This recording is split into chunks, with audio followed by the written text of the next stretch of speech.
governs, and she never governs wisely. The colonies are not to be emancipated. All men are created equal. Victory or death.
After the revolution's beginnings in 1775 and 1776, the middle years brought the American rebels the knowledge that their struggle for independence would not be a quick and simple war.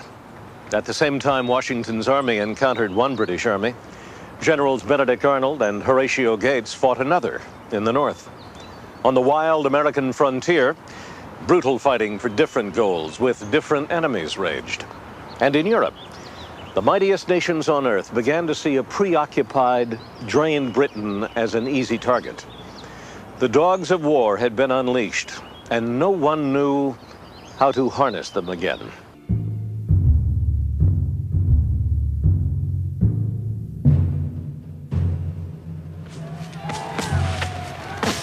The Battle of Trenton is a part of one of the most magnificent campaigns of the American Revolution. The 10 days at Christmas, 1776. If Washington had done nothing before or nothing after, those 10 days would have guaranteed him a spot in all of our history books. Necessity, dire necessity, will, nay must, justify my attack. Victory or death. George Washington before Trenton. On Christmas night of 1776, Washington led 2,400 of his dwindling army to the banks of the Delaware River. He planned to cross the river and attack the enemy-held town of Trenton, New Jersey. His men were Army regulars, not militia. By now, Washington was convinced that only a standing army could meet and defeat trained British forces, an army, he said, that would look the enemy in the face. It is fearfully cold and raw, and a snowstorm setting in. The wind is northeast and beats in the faces of the men. It will be a terrible night for the soldiers who have no shoes. Some of them have tied old rags around their feet. Others are barefoot, but I have not heard a man complain. Colonel John Fitzgerald, Christmas, 1776.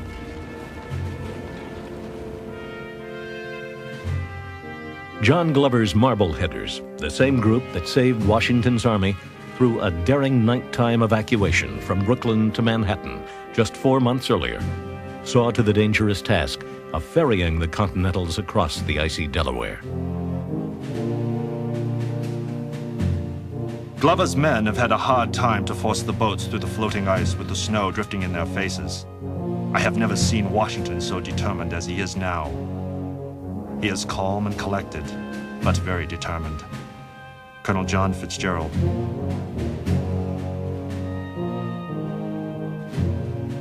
The crossing took longer than expected. They still had 9 hard miles to cover in order to surprise the enemy before dawn. Surprise was possible in no small part because of the work of John Honeyman, a spy of Washington's who had infiltrated the British-paid German mercenaries, commonly called Hessians. Throughout the war, I should add, Washington was his own spy master. He ran all kinds of spy rings inside the British Army and inside the British cities like New York and Philadelphia. But Trenton was his masterpiece. And Honeyman went into Trenton and befriended the German commander. His name was Johann Rall. And Honeyman told Rall, "Oh, I've been over on the other side of Delaware. Washington's army is falling apart. There's nothing left. He's gone. You know, there's nothing. Don't worry about the Americans. Have another drink, Colonel," and so forth. Honeyman, meanwhile, would get back to Washington and give him a complete breakdown of every move the Hessians were making, the disposition of all their sentries, the whole operation of this Hessian outpost there at Trenton. At 7:30 in the morning, in a sleet storm, the American forces surprised the Hessians, still groggy from their Christmas festivities. There are probably no troops, British, Hessian, or Loyalists, that would have stood against the Americans at Trenton. They were caught totally by surprise. They were disorganized, and they really didn't know what was going on. Plus, the weather was bad, and it was hard to fire their muskets.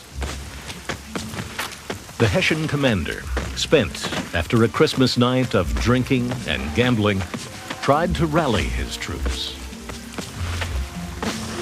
We could hear him shouting in German, "My brave soldiers, advance!" His men were frightened and confused, for our men were firing upon them from fences and houses, and they were falling fast. It was not long before Rall tumbled from his horse, and his soldiers threw down their guns and gave themselves up as prisoners. Colonel John Fitzgerald.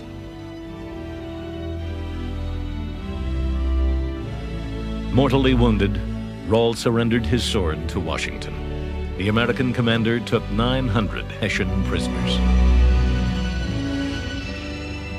This was the victory that Americans had to have in order to turn the whole thing around. It went through the spirited American colonies like an electric shock. You know, all the way from Carolina to Boston, the news went out that we'd won one, finally. 4 days after Trenton, Washington made an emotional appeal to the disintegrating core of his army, the Continental Regulars, who had actually enlisted for service, rather than simply volunteering as militiamen. For many, their one-year enlistment would end in 2 days, with the new year. My brave fellows, you have done all I asked you to do and more than could be reasonably expected. But your country is at stake, your wives, your houses, and all that you hold dear. You have worn yourselves out with fatigues and hardships, but we know not how to spare you. If you will consent to stay only 1 month longer, you will render that service to the cause of liberty and to your country, which you probably never can do under any other circumstances. The present is emphatically the crisis which is to decide our destiny. George Washington before Princeton. After the speech, 200 volunteers stepped forward to renew their enlistments. Within days, they would see battle again as Lieutenant General Charles Cornwallis pursued them from New York. The British came at him with every man they could find. They had about 10,000 men, and they had him pinned against the bank of the Delaware, and it looked like it was all over. And Cornwallis, the British commander, said, "Oh, we won't attack tonight. We'll finish them off tomorrow morning." Washington left all the campfires of his army blazing and left like 3 men to throw wood on the fire, and he took his army and he marched around the British flank. Again, Washington had escaped the much larger British force, but his army met a smaller British force here at Princeton. The weary Continentals fell into retreat at the attack of the British line. Washington appeared in front of the American army, riding towards those of us who were retreating, and exclaimed, Parade with us, my brave fellows. There is but a handful of the enemy, and we will have them directly. A Continental Sergeant at Princeton. I shall never forget what I felt at Princeton on his account. When I saw him brave all the dangers of the field and his important life hanging, as it were, by a single hair with 1,000 deaths flying around him. Believe me, I thought not of myself. A Pennsylvania volunteer. As he would do countless times in battle, Washington rallied his troops by virtue of his own bravery. Throughout the war, his life seemed charmed. He had a lot of physical courage. He almost believed that he was invulnerable to bullets. He had 3 horses shot out from under him. He had bullet holes in his clothes. His hat was shot away, but he was never himself scratched once by a bullet or a bayonet. And he exposed himself constantly. Several months earlier in New York, British buglers sounded a fox hunting tune as they pursued Washington and his fleeing army. Still smarting from the insult, Washington now shouted, "It's a fine day for a fox chase, my boys," and spurred his horse after the retreating redcoats. As at Trenton, the British were routed. Washington didn't linger to savor his second victory in 9 days. Instead, he rushed his army into winter quarters in the mountains near Morristown, New Jersey. You look at the map, from that location, he would have been astride or on the flank of the lines of communication, supply lines of the British leading across the state of New Jersey. The British could not get at him back in those mountains in the winter with an army in that day and age, so they had no choice but to leave New Jersey. So by winning 2 battles, very small battles really in terms of the numbers of soldiers engaged on either side, and by an operational maneuver, he wedged, or outgeneraled, if you will, the British completely out of New Jersey.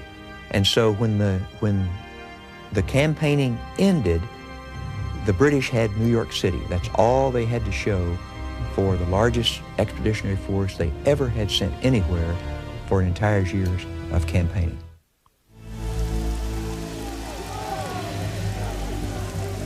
General William Howe seemed in no hurry to retaliate for the defeats at Trenton and Princeton.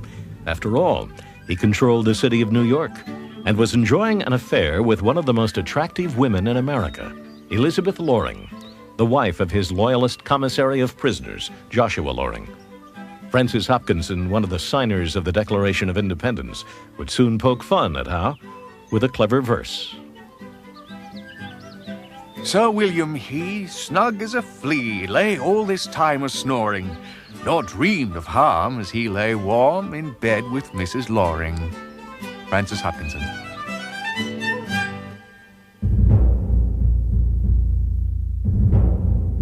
Finally, Sir William made his move. From New York, he sailed with more than 15,000 men south, then up the Chesapeake Bay. He obviously planned to take the largest city in America, Philadelphia.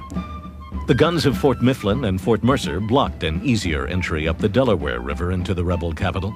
With his Chesapeake Bay approach, Howe would have to cross overland for 50 miles to reach the city. On the 24th of August, 1777, Washington marched his own army through Philadelphia to intercept the enemy. 4 regiments of light horse, 4 grand divisions of the army and the artillery marched 12 deep and yet took up above 2 hours in passing by. We have now an army well appointed between us and Mr. Howe. John Adams.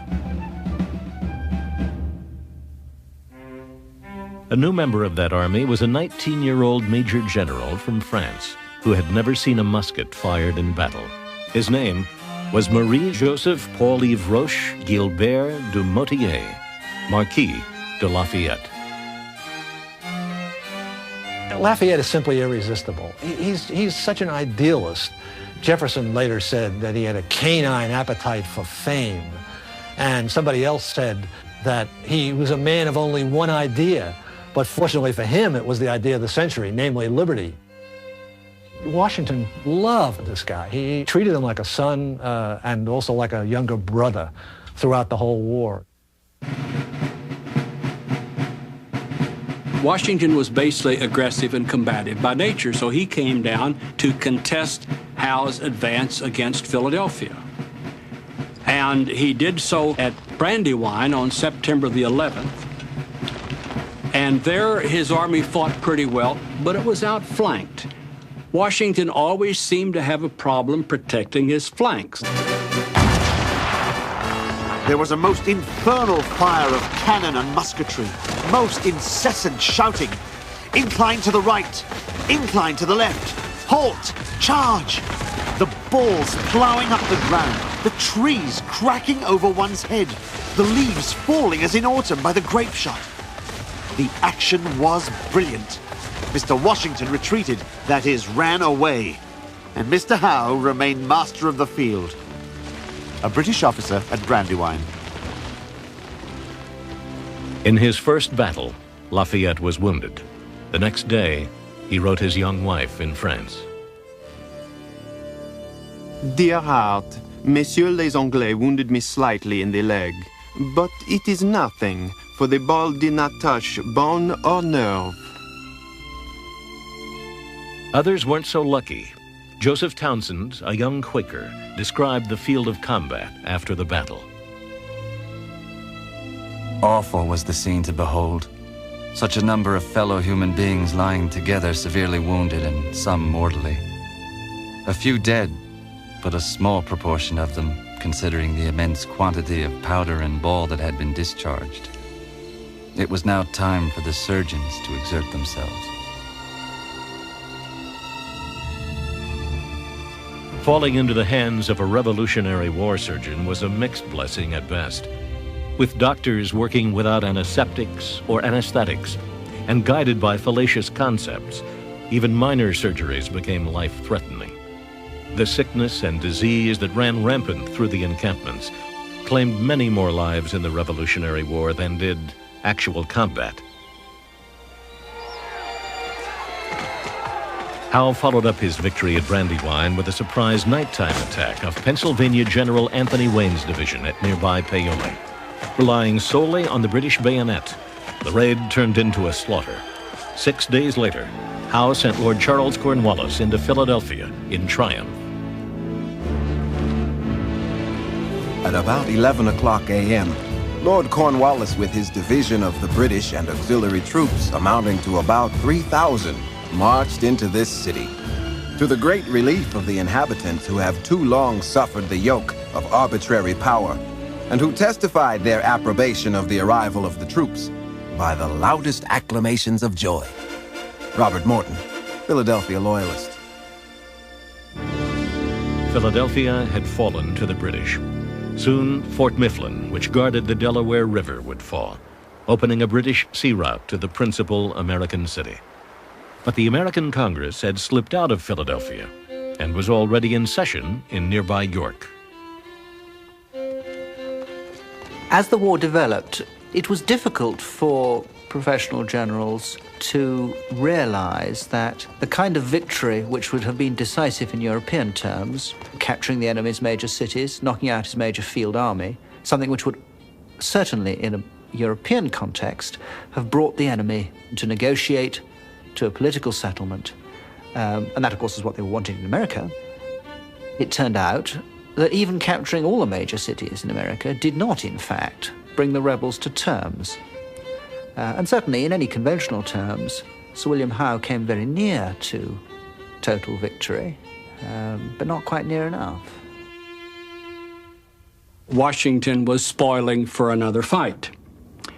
And in the first week of October, he attacked a large British outpost, some 8 to 10 miles from the city at the old settlement called Germantown. Washington attempted an elaborate strategy that involved several columns converging in the middle of the night.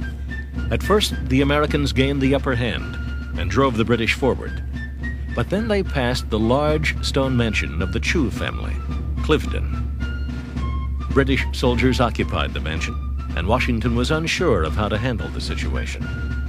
In an army where a bookseller could quickly become a trusted field commander, General Henry Knox offered his opinion. It would be unmilitary to leave a castle in our rear, Henry Knox.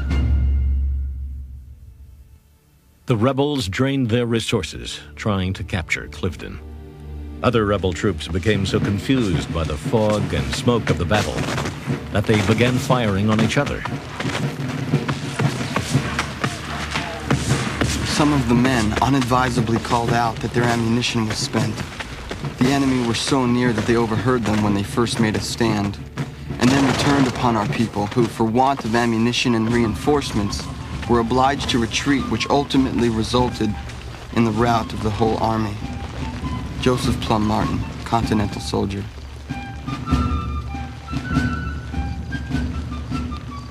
Our loss was about 1,000 men. But of the missing, many, I dare say, took advantage of the time and deserted. In a word, it was a bloody day. George Washington. After Germantown, Howe settled into Philadelphia for the winter. Benjamin Franklin suggested that Howe didn't occupy Philadelphia, but that Philadelphia occupied Howe. Howe became obsessed with the social life of the city. He attended balls, the theater. He consorted with the Loyalist population. There were elegant dinners and all kinds of other gala activities. You can have no idea of the life of continued amusement I live in. I can scarcely have a moment to myself. And most elegantly am I dressed for a ball this evening at Smith's, where we have one every Thursday. No loss for partners. Even I am engaged to 7 different gentlemen. For you must know, 'tis a fixed rule never to dance but 2 dances at a time with the same person. Rebecca Franks, Philadelphia Loyalist. Howe had decided not to lead the next season's campaign and had requested permission to resign his command from Lord George Germain, the minister responsible for the American war in London. When his resignation was accepted, a witty, artistic young captain named John Andre planned a farewell gala for him called the Mischianza. It would be one of the most lavish celebrations ever held on American soil. Fireworks, decorated barges on the river, and medieval jousts held the guests' attention until midnight. They would dance until dawn. Captain Andre had designed the entire grand affair, even sketching countless details like this hat for a young Loyalist beauty named Peggy Shippen. 2 years later, Andre and Shippen both would be intimately involved with Benedict Arnold in the most notorious treason in American history. While the British entered their festive winter in Philadelphia, Washington's threadbare army prepared for a bitter winter here at Valley Forge. You might have tracked the army from White Marsh to Valley Forge by the blood of their feet. George Washington. Here all is confusion, smoke and cold, hunger and filthiness. A pox on my bad luck. There comes a bowl of beef soup full of burnt leaves and dirt, sickish enough to make a Hector spew. Away with it, boys. I'll live like a chameleon upon air. Albigence Waldo. During the Valley Forge winter, 2,500 of Washington's men would die from disease and the cold. But by spring, the nature of America's War of Independence would be radically changed because of events that had recently occurred here in Upper New York State, near the town of Saratoga.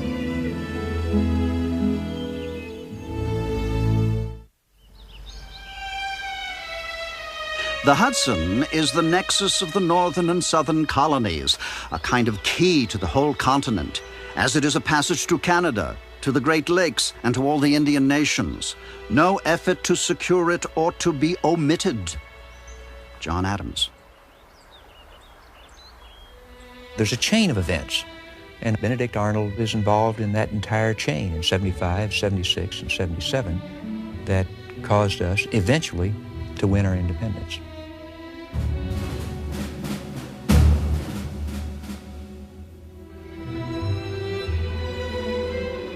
In late 1775, Benedict Arnold completed his epic starvation march to Quebec. On New Year's Eve of that year, he and General Richard Montgomery tried to take the fortress city. When that attempt failed, he laid siege to the city with his small army. But by early July of 1776, British commander Sir Guy Carleton had forced the Americans to give up their siege of Quebec. That city, the key to Canada, lay securely in British hands.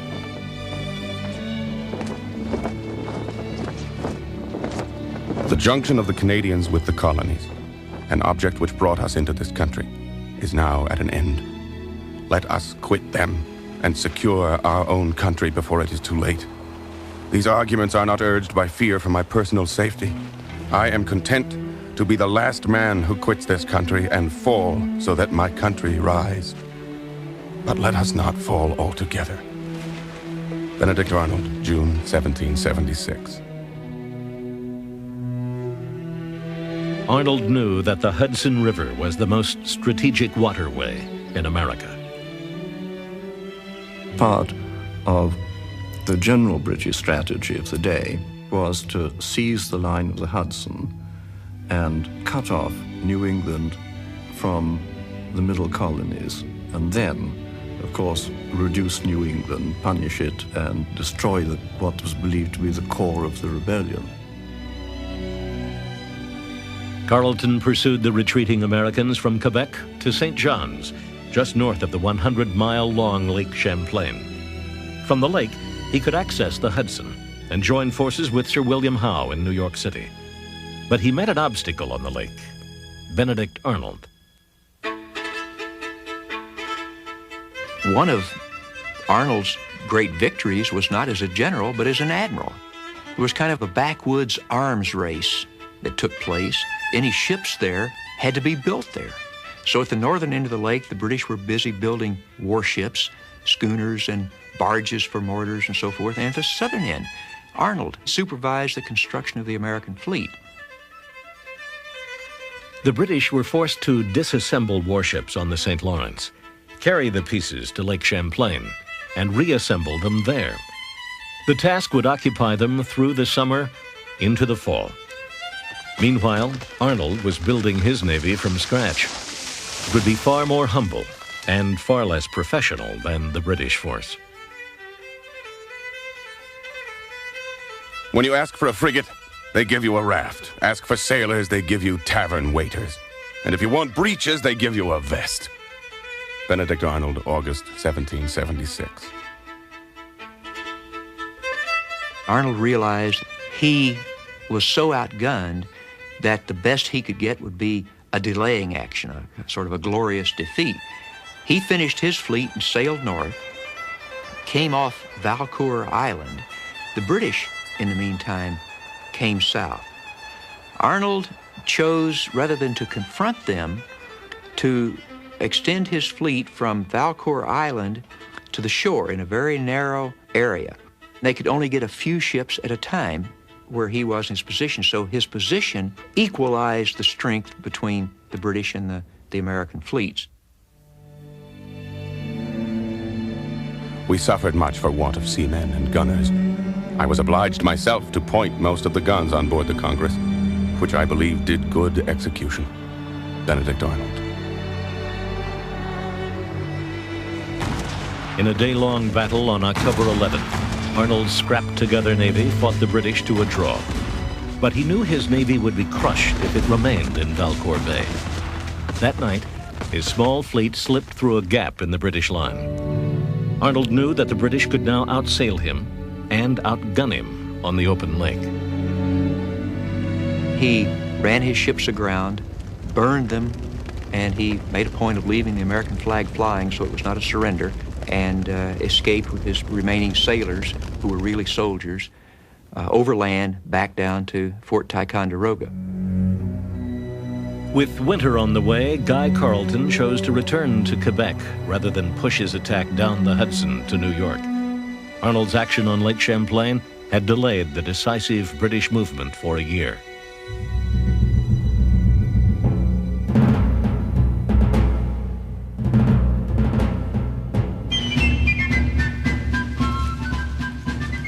The British refused to give up their strategy of a northern invasion by way of the Hudson. British General Johnny Burgoyne had written a plan of conquest that focused on controlling that river. And in the summer of 1777, while Washington occupied Howe in the Philadelphia area, he set out from Fort St. John's, Canada, to execute it. His army of over 9,000 consisted of British regulars, German troops, loyalists who had fled to Canada, and American Indian allies. Burgoyne himself traveled with 30 carts of personal belongings, a lavish supply of wine and champagne, and a very attractive loyalist mistress. Another woman, Madame Frederica von Riedesel, and her 3 small children traveled with the army. She was the wife of the German commander, Major General Baron von Riedesel, and wrote some of the most sensitive and accurate observations of the campaign.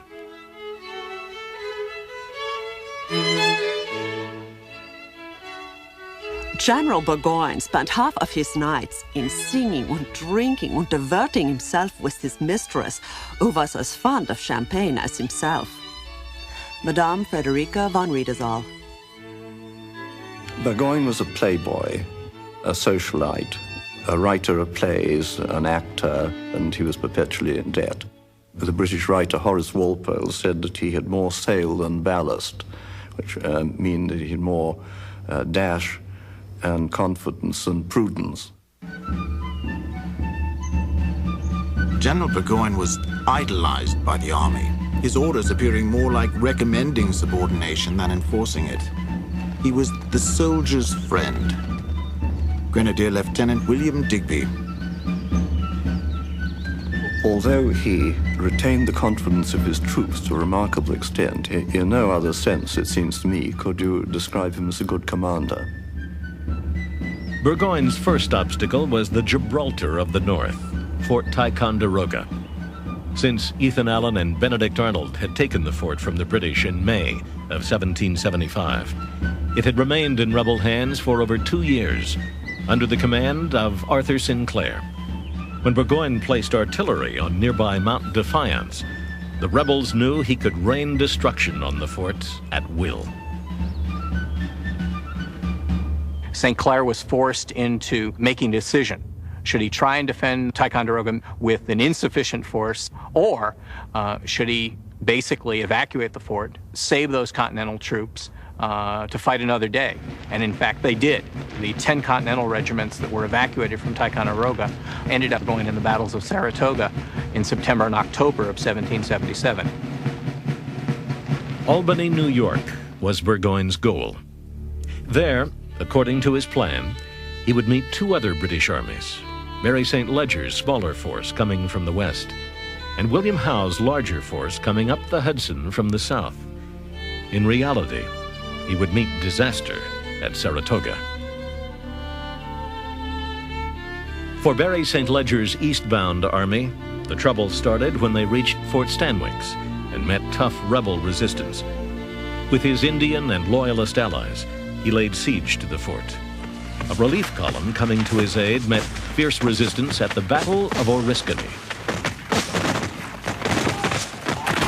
Easily more than 50% of the male white population of Tryon County were involved in the Battle of Oriskany, trying to kill each other on the Loyalist side or on the Whigger rebel side. Many historians have described the Battle of Oriskany in terms of the number of combatants involved as probably one of the bloodiest in American history.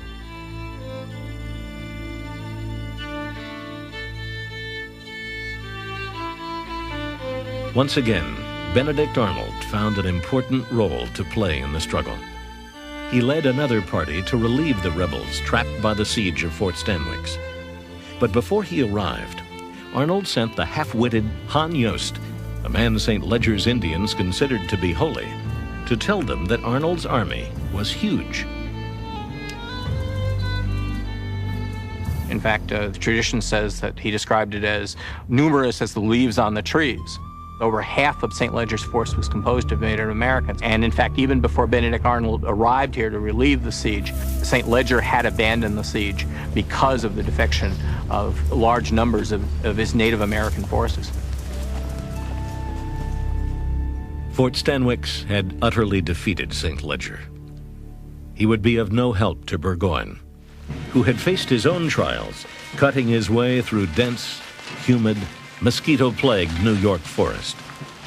Bad news had come from Sir Henry Clinton, Howe's second in command. The letter read like nonsense, but with an hourglass-shaped mask placed over the text, Burgoyne could read the secret message. Sir W. Howe is gone to the Chesapeake Bay with the greatest part of the army. I hear he has landed, but am not certain. I am left to command here with too small a force to make any effectual diversion in your favor.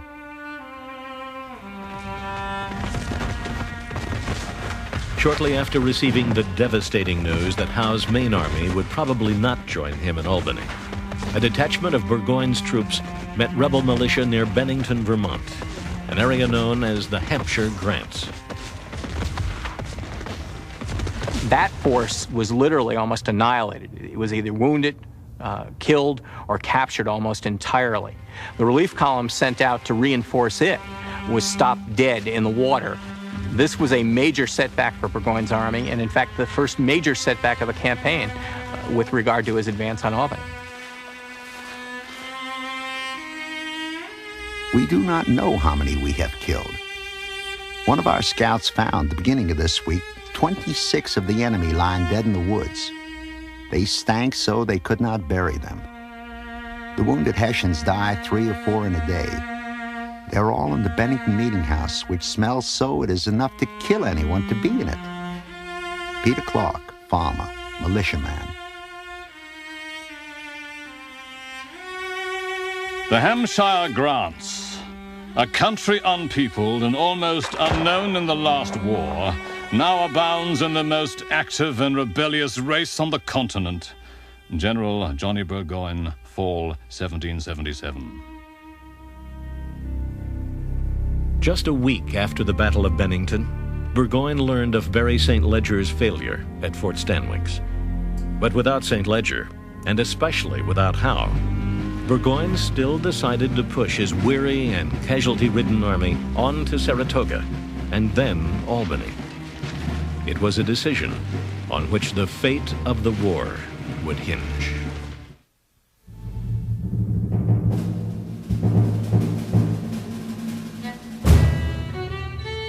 When General John Burgoyne commanded his army across the Hudson and on to Albany, he knew that he would at last meet the bulk of the Northern American army. They waited on the other side, secure in the fortified highlands of Bemis Heights. There were 7,000 of them, under the command of General Horatio Gates, once a major in the British Army, now a supporter of the rebel cause. Subordinate to Gates was General Benedict Arnold. On September 19th, the two great armies met. Daniel Morgan's riflemen fired the opening volley in the first of the two battles of Freeman's Farm, shortened by history to Saratoga. There was a lot of propaganda associated with the American riflemen. The British feared them as the greatest widowmakers in North America. The spiraled grooves in the rifle's barrel gave bullets an aerodynamic spin, giving the weapon a much greater range and accuracy than the smooth-bore musket. But because it was designed as a civilian hunting weapon, the rifle did not accept the bayonet. The success of Morgan's troops in the battles of Saratoga was mainly due to the fact that Morgan commanded not only a corps of select riflemen, but also a battalion of light infantry under Henry Dearborn. This light infantry was equipped with muskets and bayonets, and every time that the riflemen got themselves in trouble, which was very frequently, they could run behind this line of Dearborn's battalion of light infantry and get themselves saved from being driven off the field. Both armies seemed determined to conquer or die, one continual blaze without any intermission till dark, when by consent of both parties, it ceased. General John Glover. The first battle of Freeman's Farm cost Burgoyne 600 men. The rebel army lost half as many. British Lieutenant Thomas Anbury helped bury the bodies of his comrades. No other distinction is paid to officer or soldier than that the officers are put in a hole by themselves. Our army abounded with young officers, and in the course of this unpleasant duty, 3 of the 20th Regiment were interred together, the age of the eldest not exceeding 17. Lieutenant Thomas Anbury. Now Burgoyne waited, hanging his hopes on a further correspondence he had just received from Henry Clinton. If you think 2,000 men can assist you effectually, I will make a push at Fort Montgomery in about 10 days. I expect reinforcements every day. Sir Henry Clinton, letter of September 12th. Burgoyne's Indian allies and many of his German mercenaries were deserting him. Supplies were short. Food was scarce. His men were sick. At no time did the Jews await the coming of the Messiah with greater expectancy than we awaited the coming of General Clinton, a German soldier at Freeman's Farm. Gates tried to anticipate Burgoyne's next move. Perhaps his despair may dictate to him to risk all upon one throw. He is an old gamester and in his time has seen many chances. General Horatio Gates. Burgoyne struck on October 7th. Again, his men were met by Morgan's sharpshooters.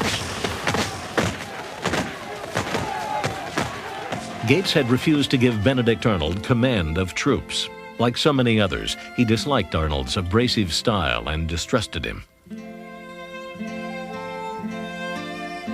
No man shall keep me in my tent today. If I am without command, I will fight in the ranks. But the soldiers, God bless them, will follow my lead. Benedict Arnold. Arnold defied Gates, his commanding officer, and joined the Second Battle of Freeman's Farm. The talented field general quickly identified Burgoyne's key strategic position, the Bremen Redoubt. Without an actual command, he rides out onto the field of battle, takes command of troops that are attacking the Bremen Redoubt, and ultimately captures that particular redoubt. Arnold was a brilliant tactical commander, and his subsequent treason doesn't necessarily negate that. A musket ball smashed Arnold's thigh, but not before he had turned the battle for the Americans. Benedict Arnold is one of the great enigmas in American history. If he had been killed in 1777, the Battle of Saratoga, when he penetrated the British lines, if that musket ball that had shattered his thigh, if that had gone into his heart instead, he would be remembered today as one of the greatest heroes in the pantheon of American heroes. General Johnny Burgoyne exposed himself to enemy fire throughout the battle, rallying his men. Bullets or musket balls tore his hat and uniform, but he was never hit. However, Simon Fraser, one of his fellow generals, fell to the accuracy of a Morgan rifleman, Timothy Murphy.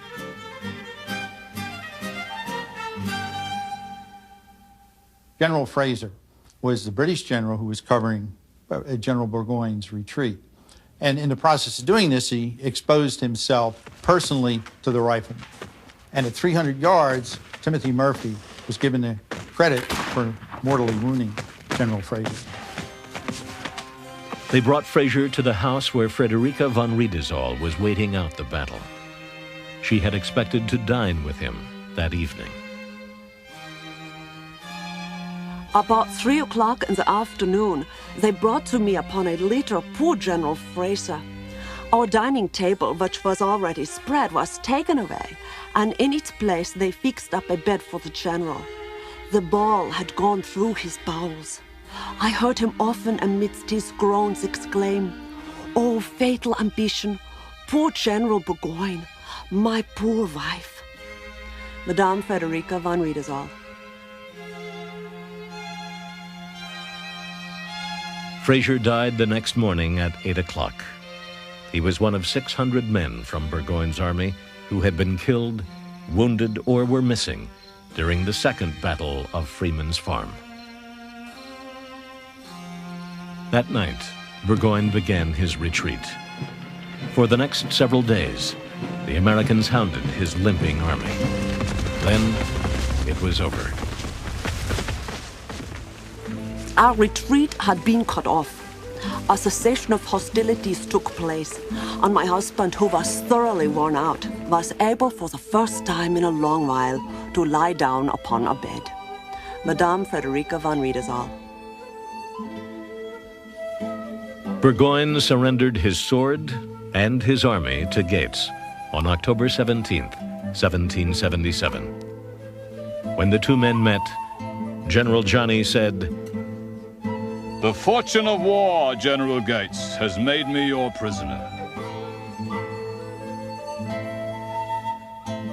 Then they and the other principal officers retired to Gates' tent to dine on meats and New England rum.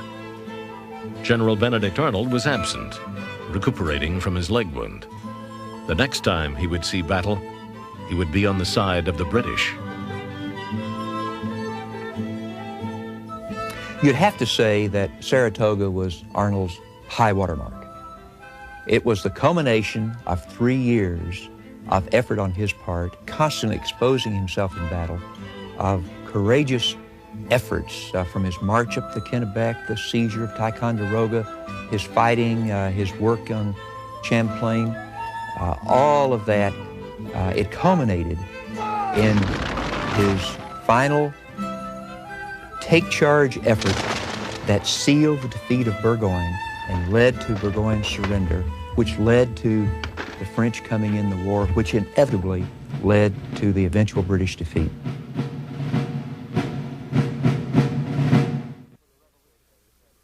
For the revolutionary generation, the journey towards independence was a long one, measured in years, not months. After Saratoga, more than enough time remained for Benedict Arnold to plan the most famous treason in American history, and thus to fall from celebrated heroism to despised villainy.